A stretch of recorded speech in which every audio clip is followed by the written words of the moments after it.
everyone, welcome to my channel. It's me Simran Sahani, your English educator, English वाली दीदी, your सिमरन दीदी। तो आज मैं आपको पढ़ाने वाली हूँ हमारा law spring chapter class 12 English का। तो ये जो फ्लेमिंगो की बुक है उसका सबसे ज्यादा आप कह सकते हो एक मीनिंगफुल चैप्टर है जिसमें से एग्जाम में बहुत सारे क्वेश्चन आने वाले हैं। तो चलिए शुरू करते हैं इस चैप्टर को। ऐसे ही मैं आपको सारे चैप्टर लाइन बाय लाइन पढ़ा रही हूँ from the detail NCERT explanation जिनको मैंने अपने नोट्स में क्रिएट कर दिया है। तो आप पूरा ये चैप्टर की वीडियो देख लो, चैप्टर से ना दिमाग में बस जाएगा। जैसे वो एवेंजर की स्टोरीज तुम्हें याद है, बढ़िया से बढ़िया मूवी की स्टोरी तुम्हें याद रहती है ना, चैप्टर आपके दिमाग में याद हो जाएगा। फिर आंसर्स आप खुद बना के लिख पाओगे। और एक चीज की आपको जरूरत होगी वो है एक अच्छे से रिटन नोट्स की। तो उसकी भी आपको टेंशन नहीं लेनी है, मैंने इंस्टाग्राम आईडी का लिंक लगाया है, वहां पे you can go and subscribe मी और वहां पे आपको इंग्लिश के सारे नोट्स मिल जाएंगे और काफी और सब्जेक्ट्स के भी। सो नोट्स का हो गया, चैप्टर पढ़ाना शुरू करूं। चलिए शुरू करते हैं। सबसे पहले कमेंट सेक्शन के अंदर आपको इस चैप्टर के जो राइटर हैं और इनके जो दो मेन कैरेक्टर्स हैं उनका नाम लिखना है। दो मेन कैरेक्टर्स हैं, उनका नाम एक का साहिब है, एक का नाम मुकेश, और हमारी राइटर का नाम क्या है वो तुम मुझे बताओगे। तो चैप्टर का नाम है लॉस्ट यानी कि खोया हुआ। स्प्रिंग मतलब होता है स्प्रिंग सीजन, मतलब बाहर का जो सीजन होता है ना हमारा, जिसमें फूल पत्ते उगते हैं, वो वाला सीजन हमारा जो विंटर के बाद आता है। बट यहाँ पे स्प्रिंग का एक सिंबॉलिक मीनिंग है। स्प्रिंग का मतलब यहाँ पे है चाइल्डहुड। यहाँ हम दो ऐसे बच्चों की बात पढ़ेंगे, दो पार्ट में ये चैप्टर है हमारा। पहला पार्ट में हम बच्चे की जिसकी बात करेंगे उसका नाम है ये साहिब है। इसका नाम सपोज करो ये एनिमेटेड कैरेक्टर जो मैंने बनाया है ये है साहिब। ये क्या करता था, ये सीमापुरी में रहता है जो दिल्ली के किनारे पे है ना, दिल्ली में ही है। और वहां पे क्या बहुत सारे ना वो लोग रहते हैं जो बांग्लादेश से आए हुए हैं, रेफ्यूजीज हैं, वहाँ पे बहुत लोग रहते हैं। और ये जो साहिब है ये भी वहीं से आया हुआ एक बच्चा है।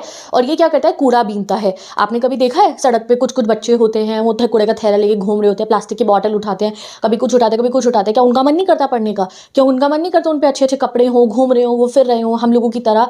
तो यही चीज़ आज हम समझेंगे कि जब बच्चों से उनका बचपन छिनता है तो हाउ डू दे फील। तो पहला वाला बच्चा है साहिब, जो दूसरा बच्चा है वो है मुकेश। उसके बारे में आगे चल के बताऊंगी। तो दोनों का नाम और राइटर का नाम मुझे बता दो और मैं आपको पूरी स्टोरी को एक एक लाइन से पढ़ाने वाली हूं।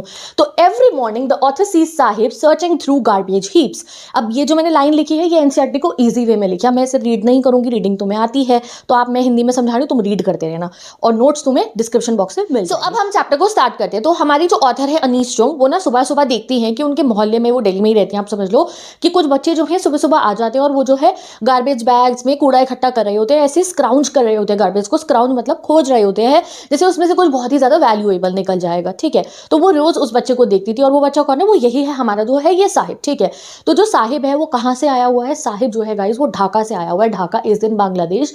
और जब वहाँ पे साहिब की जितनी भी फील्ड्स थी वो खराब हो गई थी, उनके जो फील्ड थी उसके ऊपर स्टॉर्म आ गया था, तूफान आ गया था और उनकी फील्ड खराब हो गई। अब उनके पास वहाँ पे उन लोगों के पास पैसा कमाने का कोई जरिया नहीं था, तो वो लोग यहाँ शिफ्ट हो गए थे और तब से ये लोग यहीं रहते हैं। साहिब को कुछ नहीं याद कि उसका जो होम टाउन है जहाँ वो पैदा हुआ था ढाका, वो सब कैसा है। वो तो यहीं पे रहता है दिल्ली में और क्या करता है, गार्बेज पिकिंग करता है। ठीक है, तो हमारी ऑथर देखती है कि ये बच्चा है एक और रोज ऐसे कूड़ा बीन रहा था। तो कह रही एक दिन मैं उसके पास चली गई और मैंने उससे जाके पूछा why do you do this, तुम ये काम क्यों करते हो, यानी कि तुम ये कूड़ा बीनने वाला काम क्यों करते हो। तो साहिब जो है ये मैंने आपको बता चुकी हूँ कहाँ का रहने वाला है, साहिब ढाका का रहने वाला है और ढाका से वो आके अब यहाँ पे सेटल हो चुके हैं। अब साहिब उनको क्या जवाब देता है? साहिब उनको बहुत ही प्यार से जवाब देता है that I have nothing else to do, मेरे पास कुछ और नहीं है करने के लिए, तभी मैं ये गार्बेज पिकिंग करता हूँ। तो वो उसको कहती है गो टू स्कूल। और कहती है मुझे बोलते ही ऐसा लगा यार मैंने कितनी हॉलो एडवाइस दी है, क्या बेवकूफ़ी वाली बात मैंने इसको बोली है कि स्कूल चले जाओ। उनको जवाब मिलता है साहिब की तरफ से when they will build one I will go, जब वो लोग स्कूल बना देंगे ना तो मैं स्कूल डेफिनेटली चला जाऊंगा। वो लोग कौन है? गवर्नमेंट, यानी कि इन बच्चों के लिए, जो गरीब बच्चे हैं उनके लिए स्कूल बने ही नहीं हुए हैं सरकारी, तो इसलिए वो कहता है जब वो मनाएंगे तो मैं चला जाऊंगा। अब ऑथर उसको थोड़ा सा पूछती है कि अच्छा अगर मैं स्कूल खोलूंगी तो तुम मेरे स्कूल में पढ़ने आओगे। और वहां पे जो साहिब था उसकी आंखों में ऐसी चमक आ गई, बिल्कुल गोल्डन गोल्डन हो गई उसकी आंखें। क्यों? क्योंकि उसको लग रहा था कि हाँ वो सच बोल रही हैं। तो कह रही मुझे बोल के इतना अजीब भी लगा कि यार मैंने बच्चे को एक झूठा वादा कर दिया है, बट फिर भी जो है उनके ऐसे वादे लोग रोज ही करते हैं। रोज पॉलिटिशियन आके नहीं कहते हैं करेंगे वो करेंगे, कल को कुछ भी नहीं करते हैं। अब कहते कुछ दिन बीत गए, ये जो साहिब है ये साहिब फिर से मेरे पास में आता है और मुझे आके पूछता है मैम मैम आपका स्कूल रेडी हो गया है। थोड़े दिनों बाद मुझे वापस आके पूछता है आपका स्कूल रेडी हो गया है। तो कह रही मैंने उसको जवाब दिया बेटा इन कामों के अंदर ना बहुत टाइम लगता है, स्कूल खोलने में, there are very big things. और उन्हें कहीं ना कहीं थोड़ा गिल्टी भी फील होता है कि उन्होंने उस बच्चे को झूठा वादा कर दिया था, बट स्टिल वो यही रिपीट करती है दैट ये उनके लिए डेली पार्ट ऑफ लाइफ है, उन लोगों से लोग झूठे वादे करते ही ही रहते हैं।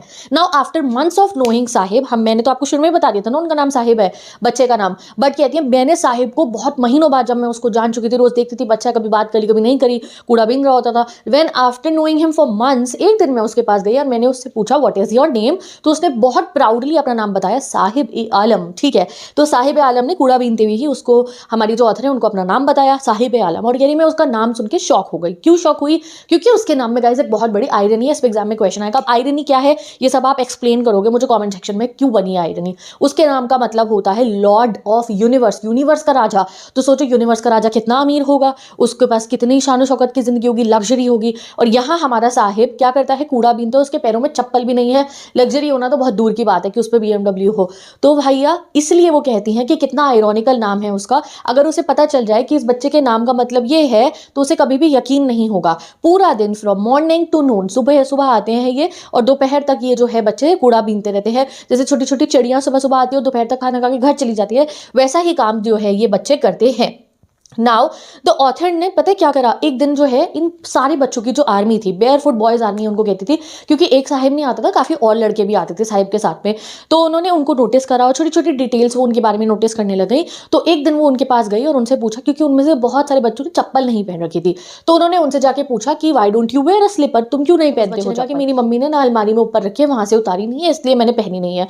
तो एक दूसरा बच्चा कहता है कि नहीं नहीं, अगर इसकी मम्मी शेल्फ पे से उतार भी देंगे चप्पल तो भी नहीं ये पहनने वाला है, इसको कोई शौक नहीं है चप्पल पहनने का। और वो जो बच्चा जिसने ये बात बोली थी कि इसकी मम्मी देंगी तब भी नहीं पहनेगा, उसने खुद 2 रंग बिरंगे जूते पहने थे, यानी कि एक डिफरेंट कलर का एक डिफरेंट कलर का, उसको कूड़े में से मिले होंगे, उसने उठा के पहन लिए। तो जब ऑथर ने देखा वो थोड़ा शर्मा जाता है।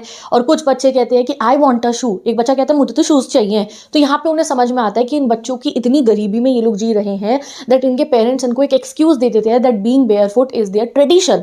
नंगे पहनाना इनका कल्चर है, इनका ट्रेडिशन है, इनका एक आप कह सकते हो इनका एक स्टाइल है, ये लोग तो नंगे पैर ही रहते हैं। ऐसा एक्सक्यूज इनके मम्मी पापा इनको दे देते हैं क्योंकि इनके पास इतने पैसे भी नहीं है कि ये चप्पल जाके खरीद के ले आए। और इसी से उनको अपने एक बचपन का इंसिडेंट याद आ जाता है from a town called Udupi. ठीक है, सो उदीपी के नाम की जगह में वो बताती हैं कि मेरा एक फ्रेंड रहता था, और वो कौन था, वो एक पंडित जो पुजारी होते हैं उनका बेटा था। तो वो उनको बताता था कि जब मैं छोटा था तो हमारे पास भी ज़्यादा पैसे नहीं थे और मेरे पास शूज़ नहीं थे, जो स्कूल जाने के शूज़ होते हैं, स्कूल शूज़। तो वो जब भी मंदिर जाता था तो गॉडेस से, मदर गॉडेस से प्रे करता था मुझे जूते चाहिए और वो कभी मेरे से खोए ना। तो कह रही फिर अब बहुत समय बाद मैं दोबारा उदीपी गई और वहाँ उदीपी में जब मैंने जाके देखा तो वहाँ पे एक नए पुजारी आ चुके थे मंदिर में, और मैं वहाँ पीछे जाके उनके गार्डन में बैठी, जो उनका बैकयार्ड था, वहाँ पे कुछ फोल्डिंग पड़े थे, रेड और व्हाइट कलर की प्लास्टिक की चेयर्स पड़ी थी। तो वहाँ पे जो नया वाला पुजारी था उसका बच्चा आता है स्कूल से, थका आ रहा, वो आता है, उसने अपना बैग उठा के फोल्डिंग पे रखा और जो है जूते और सॉक्स अपने उतार दिए। तो तब मैंने देखा कि उसके पास जूते हैं। तो वो कहती है एटलीस्ट इतनी तो हमारे यहाँ पे जो है लेवल ऑफ, आप कह सकते हो इनकम जो है या लेवल ऑफ लिविंग, इतना तो उन लोगों का बढ़ चुका है। जैसे पुजारी के बच्चों पे तो आज पैसे हैं कि वो जूते खरीद पाए, बट अभी भी इतनी गरीबी है हमारे इंडिया में कि काफ़ी बच्चे ऐसे हैं जो ये बेसिक नेसेसिटीज़ भी अफोर्ड नहीं कर सकते हैं। सो अब उनकी लाइफ में उनको इतना इंटरेस्ट आ गया था बच्चे क्या कर रहे हैं क्या नहीं कर रहे। So one day these thoughts led her to the Seemapuri. एक दिन वो सीमापुरी चली जाती है ना। सीमापुरी कहाँ है? It is in Delhi. ठीक है, but miles away from it metamorphically, आपकी बुक में लिखा है तो हमारी दिल्ली कैपिटल सिटी के अंदर जो इतनी डेवलप्ड है, बट अगर हम सीमापुरी की बात करें तो वो बहुत कोसों दूर है। यहाँ पे बहुत सारे लगभग 10,000 से भी ज़्यादा जो है रेफ्यूजीज रहते हैं और यहाँ रह के वो जो है कुछ डिफरेंट काम करके अपना घर चलाते हैं। जब वो लोग 1971 के बांग्लादेश के वॉर के बाद यहाँ पर आए थे तब जो ये सीमापुरी जगह ये विल्डरनेस थी, मतलब बिल्कुल जंगल था। और वो कहते हैं आज भी जंगल ही है ये, बस उस जंगल के अंदर छोटी छोटी झुग्गी झोपड़ी बनी हुई हैं, छत पे प्लास्टिक जले हुए हैं, कोई सीवेज नहीं है, वॉशरूम नहीं है इन लोगों के यहाँ पे। अब भी वैसा ही है, कोई लग्जरी कोई बेसिक नेसेसिटी इन्हें नहीं मिली है, बट स्टिल ये लोग जो है यहाँ पे अब रह रहे हैं। अब ये लोग जो जितने भी लोग यहाँ पे रहते हैं आपको याद रखना है that they are almost 10,000 rag pickers live in the mud huts, जहाँ पे नो ड्रेनेज है, नो रनिंग वाटर है और इनके पास में इवन आइडेंटिटी भी नहीं है। They are living as refugees, but yes इनको जो है राशन कार्ड्स मिले हुए हैं। राशन कार्ड के मिले इनको, पॉलिटिशियंस ने राशन कार्ड प्रोवाइड करा दे क्योंकि राशन कार्ड पे ये लोग वोट कर देते हैं इनको, और राशन कार्ड से जो ये गरीब लोग होते हैं इनको राशन मिल जाता है जो गवर्नमेंट स्कीम में देती है ना, सस्ता वाला। तो इसलिए जो है ये लोग यहाँ पे रह रहे हैं।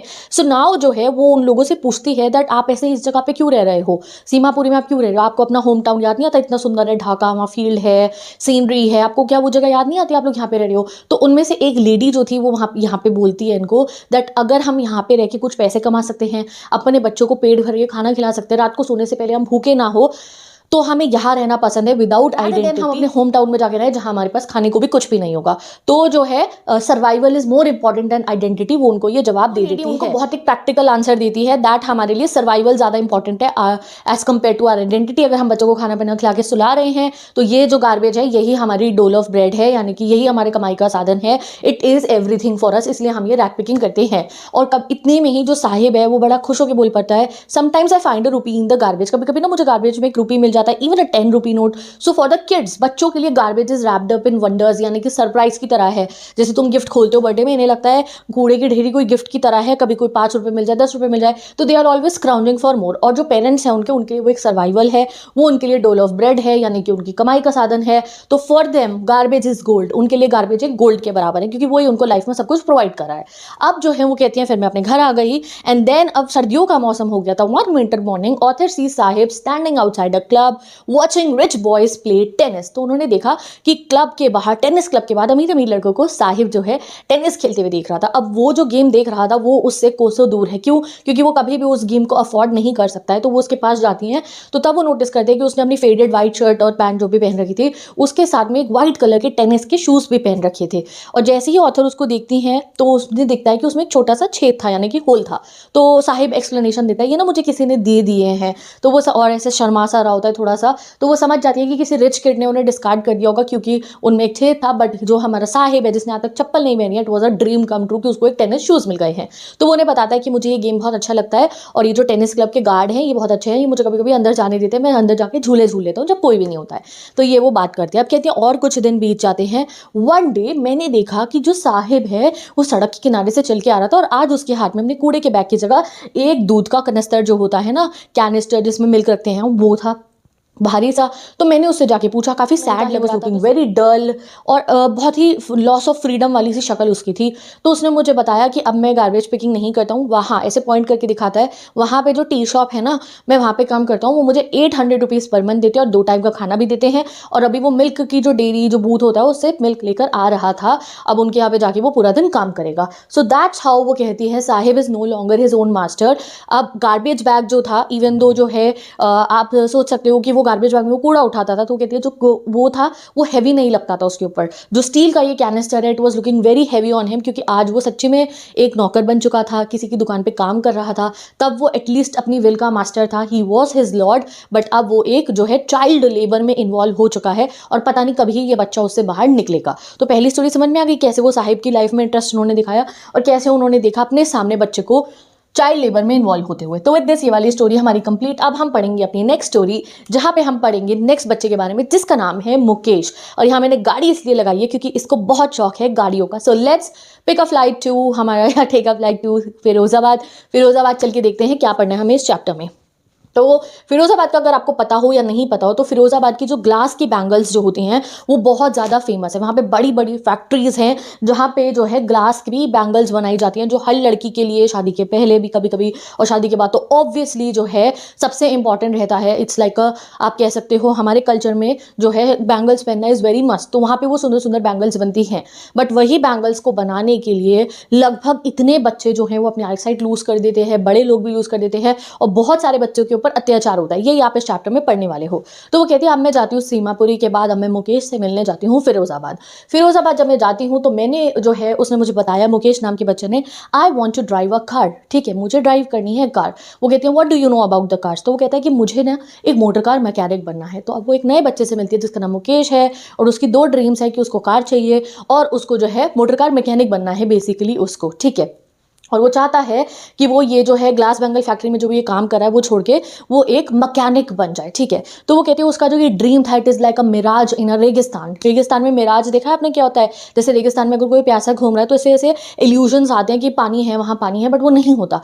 ऐसा ही है मुश्किल हमारे मुकेश के लिए ये ड्रीम को फुलफिल करना। क्या बड़ी बात है मैकेनिक बनना, डू यू थिंक? बट इस बच्चे के लिए मैकेनिक बनना भी बड़ी बात है because he is from the Firozabad जहाँ पे मोर देन 20,000 बच्चे जो हैं अपनी आईसाइट लूज़ करते हैं, डिंजी सेल्स के अंदर बैठ के फर्नेसेस के आगे कांच को निकाल के उनकी चूड़ियाँ बनाते हैं। और उनकी फैमिलीज़ को पता भी नहीं है that as per the law जो है ये मना है। यानी कि अगर हमारे कानून के हिसाब से अगर हम देखें तो बच्चों को एक्सप्लॉयटेटिव और हेजार्डियस एक्टिविटी में इन्वॉल्व करना मना है। बट फिर भी अभी भी गाइज आपको ये चीज़ें लर्न करनी है, तभी मैंने यहाँ पे नोट्स में लिख दिया है, no one in his family knows, उसकी फैमिली क्या फिरोजाबाद की किसी की फैमिली को नहीं पता that it is illegal for children to work in such dangerous places जहाँ पे हीट है। पता कैसे होते हैं, मतलब एक गुफा है उसके अंदर बहुत जो है अंधेरा हो रखा है और वहाँ पे बहुत गर्म हीट है, क्योंकि वहाँ पे भट्टी जल रही होती है, ऐसे फर्नेस चल रहा होता है जिसपे वो कांच को पिघाल रहे होते हैं और उन पे इक्विपमेंट भी नहीं होते सेफ्टी के कि वो अपनी आंखों को कवर कर ले, कोई फ्रेश एयर नहीं है।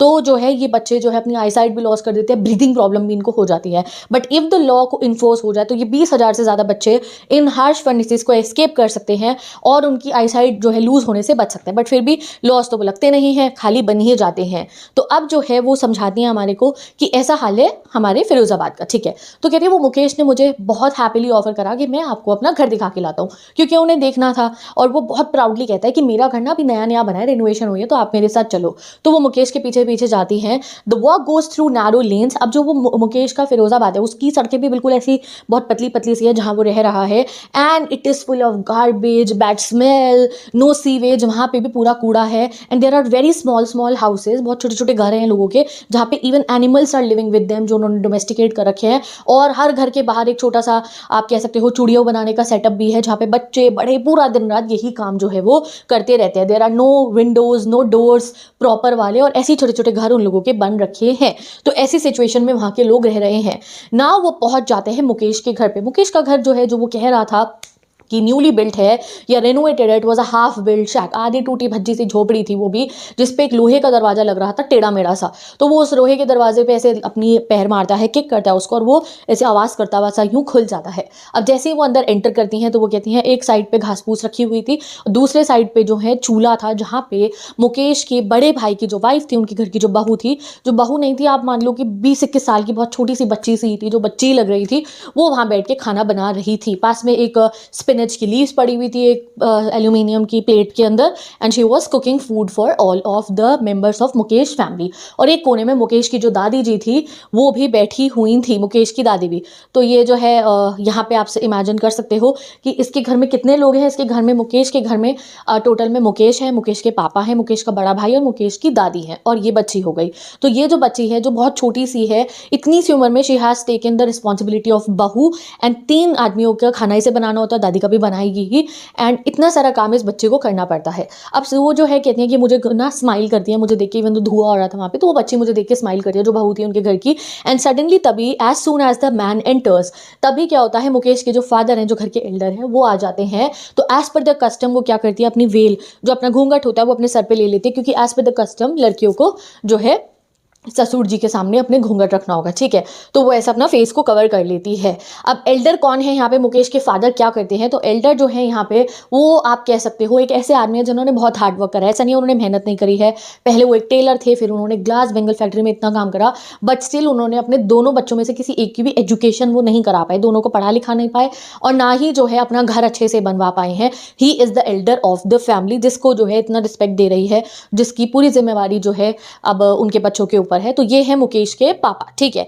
ना, उनकी जो दादी हैं, जो वो है दादी की सोच क्या है, वो जो है कहती हैं it's his Karma his destiny. जब ऑथर उनसे पूछते हैं कि आप कुछ करो, अपने बच्चों को पढ़ाओ लिखाओ, तो वो कहती है ये इनका कर्मा है, ये हमारी डेस्टिनी है। Can a God given lineage ever be broken, वो कहते हैं क्या भगवान जी ने जिस लीनियज में, जिस घराने में हमें पैदा करा, क्या हम उसे ब्रेक कर सकते हैं? नहीं।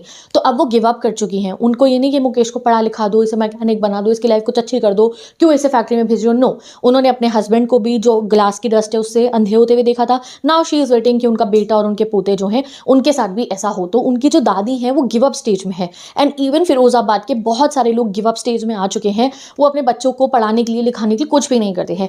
एवरीवेयर देयर आर कार्ड्स, बहुत सारे कार्ड क्या हो गए, जैसे हिंदी में हम कहते हैं ना वो सब्जी वालों को जैसा ठेला होता है उस टाइप से, उस पे जो है चूड़ियाँ हैं अलग अलग कलर्स की, red blue, royal green, royal blue और ग्रीन पैडी, अलग अलग कलर्स की, एंड वो लोग बनाते रहते हैं, and they are selling it. This is how their lives work. But वो सुंदर सुंदर बैंगल्स बनाने में बहुत सारे बच्चों का बचपन जो है वो खराब हो जाता है, वो आईसाइट लूज कर देते हैं, उन्हें ब्रीदिंग प्रॉब्लम्स हो जाती हैं, ना उन्हें एजुकेशन जो है गाइज वो मिल पाती है। तो कई बच्चों को तो एडल्ट बनने से पहले भी उनकी आंखें चली जाती हैं। That's what happens in Firozabad. अब वो कहती हैं that I met a very cute सी प्यारी सी छोटी सी गर्ल जिसका नाम था सविता, और उसने एक ड्रैप पिंक यानी कि एक फेडेड से पिंक कलर की ड्रेस पहन रखी थी, एंड हर हैंड्स वो वर्किंग लाइक अ मशीन, और उसकी हैंड जो थे वो मशीन की तरह चल रहे थे। और वो क्या कर रही थी, वो भी कांच पे गई थी, छोटी सी बच्ची। उसके साथ में उस दो एल्डरली कपल बैठे थे, एक वाइफ और एक हस्बैंड, पता नहीं वो उसकी दादी थी या उसकी मम्मी थी, क्योंकि वो बहुत बूढ़े से लग रहे थे, और वो बच्चे वहाँ पे बैठ के काम कर रही थी। So she probably doesn't yet understand the meaning of the bangles. अब ये जो बच्ची बैंगल्स बना रही है, अभी इसको मतलब नहीं पता क्यों बना रही है। वन डे जब इसकी भी शादी हो जाएगी, जैसे मुकेश के भाई की जो वाइफ है उसको भी ऐसी शादी हो जाएगी, तो शी विल बिकम द दुल्हन, उसको चूड़ियाँ पहना दी जाएंगी, एंड देन रिस्पॉन्सिबिलिटी उसके ऊपर आ जाएगी। अब जो ओल्ड वुमेन उसके साथ में थी, जो दादी और उसकी मम्मा है वट, तो वो जो है उनके हाथ में भी वो कहती हैं बैंगल्स आर देयर, बट जो आंखों की चमक होती है एक मैरिड वुमेन की आंखों में, वो उनकी आंखों में बिल्कुल भी नहीं थी, डेस्पेयर और वैसी वो लग रही थी। तो वो उनसे पूछती हैं आप कैसे हो, तो पता है वो लेडी ये क्या बताती हैं, वो लेडी हमारी ऑथर को बताती है दैट मैंने एक वक्त शहर भर खाना भी नहीं खाया, ये हिंदी में ही लिखा है बुक में, यानी कि उन्होंने अपनी लाइफ टाइम में आज तक एक बार पेट भर के खाना भी नहीं खाया है, इवन तो वो लोग इतने मेहनत करते। तो उनके हस्बैंड जो बराबर में बैठे हुए थे वो एक्सक्यूज देते और कहते हैं एटलीस्ट मैंने एक घर तो बना दिया हम लोगों के रहने के लिए। तो ऐसा ही है मुकेश के फिरोजाबाद के लोगों का जो है लाइफ, दैट वो लोग जो है इतनी मेहनत करने के बाद भी neither they have enough food, neither they have a good home to live, और बच्चों की एजुकेशन के लिए भी they are not able to do anything. तो फिर जो है उन्हें समझ में आ जाता है कि every house in Firozabad cries about the same problem, सबकी सेम प्रॉब्लम है, they have nothing else left, कुछ है ही नहीं उनके पास जरिया, कुछ नहीं होता तो फिर वो जाके बैंगल्स ही बनाते पैसा कमाने के लिए, फूड भी नहीं है उनके पास में, and the young man feel the same helplessness as their elders, बच्चे भी कुछ नहीं कर पाते जब पेरेंट्स उनका सपोर्ट नहीं करते हैं। सो नाउ वो क्या करती हैं, ऑथर जाती हैं यंग मैन के पास में, यानी कि जो जवान बच्चे थे फिरोजाबाद के लड़के, उनको पास जाते हैं और कहते हैं why don't you make a cooperative, कुछ कोऑपरेटिव बनाओ, लॉ है तुम लोग वहां जाके काम नहीं कर सकते हो तो आप प्रोटेस्ट करो। तो वो कहते हैं दैट अगर हमने प्रोटेस्ट करा तो there is a vicious circle of middle man, साहूकार्स और पॉलिटिशियंस का और पुलिस वालों का, अगर हमने प्रोटेस्ट करा तो वो हमें ही जेल में डाल देंगे हमारे पे गलत इल्जाम लगा के, इसलिए अब हमने प्रोटेस्ट करना भी छोड़ दिया है। तो their problem go in a circle from poverty to hopelessness to greed to injustice, poverty में रहते हैं वो, फिर लोग उनके साथ इनजस्टिस कर रहे हैं इस वजह से, and they are repeating it, और अब तो उन्होंने ड्रीम करना भी छोड़ दिया है। Now they have given up, ठीक है, उन्होंने देखा कि ये लोग तो गिव अप कर चुके हैं, अब तो बड़े बच्चे भी कोई प्रोटेस्ट नहीं करते क्योंकि उन्हें पता है जैसे उनके पापा के साथ हुआ उनके साथ भी यही होगा। सो फाइनली उन्होंने दो टाइप के बच्चों को देखा, एक देखा उन्होंने साहिब को जिससे उसका बचपन छिन गया because of the child labour, और दूसरा उन्होंने देखा गॉड गिवन लीनियर जिसको कहा जा रहा है उन लोगों ने जिन्होंने सोचना भी अब छोड़ दिया है कि वो उससे बाहर निकल सकते हैं because of the vicious circle of money lenders, police officials, politician, ठीक है। तो ये टुगेदर मतलब ये सब चीज़ें मिला के बोझ पिस्क पे आ रहा है, ठीक है।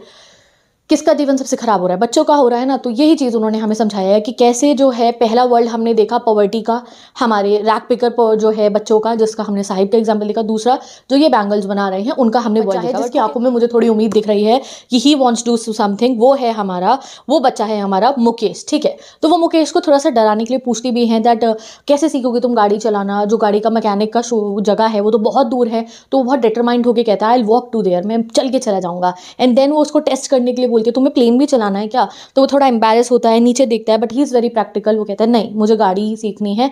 एंड आपका चैप्टर एंड हो जाता है, एंड ही हमें ये भी बता रखा है कि कभी कभी कुछ प्लेन्स फिरोजाबाद के ऊपर से उड़ के जाते हैं, बट हमारा मुकेश बहुत प्रैक्टिकल है, उसको तो बस गाड़ियों की ही सपने हैं कि वो एक बार गाड़ी का मैकेनिक बन जाए और वो बैंगल फैक्ट्री को लीव कर दे। तो विद दिस ये चैप्टर हमारा कंप्लीट होता है। बहुत अमेजिंग चैप्टर है ये, स्टोरी टेलिंग इसकी बहुत अच्छी है, ऐसा लगता है कि हम फिरोजाबाद पहुंच चुके हैं, मुकेश के घर में गए हैं, समझ रहे हैं चीज़ों को। तो इट इज़ अ वेरी अच्छी स्टोरी टेलिंग हुई है चैप्टर के अंदर। आई होप तुम्हें चैप्टर समझ में आ गया होगा। तो यहाँ पे ये जितने भी नोट्स मैंने आपको बताया एक समरी से मैंने क्रिएट कर दिया और वो आपको मेरे इंस्टाग्राम से मिल जाएंगे, इससे आंसर फॉर्मेशन में आपकी बहुत हेल्प होगी। प्लस मेरे चैनल को सब्सक्राइब करके रखो, क्वेश्चन आंसर सीरीज मैं बहुत सारी अपलोड करूंगी जिसमें आपको सिखाऊंगी कि अब जो इतने भयंकर क्वेश्चन पेपर में आते हैं एक्सट्रैक्ट, लॉन्ग, शॉर्ट, वो आप कैसे अटेम्प्ट करने वाले हो। तो go and check the description box, बाकी के चैप्टर्स पढ़ लो। Like this video and bye bye, best of luck.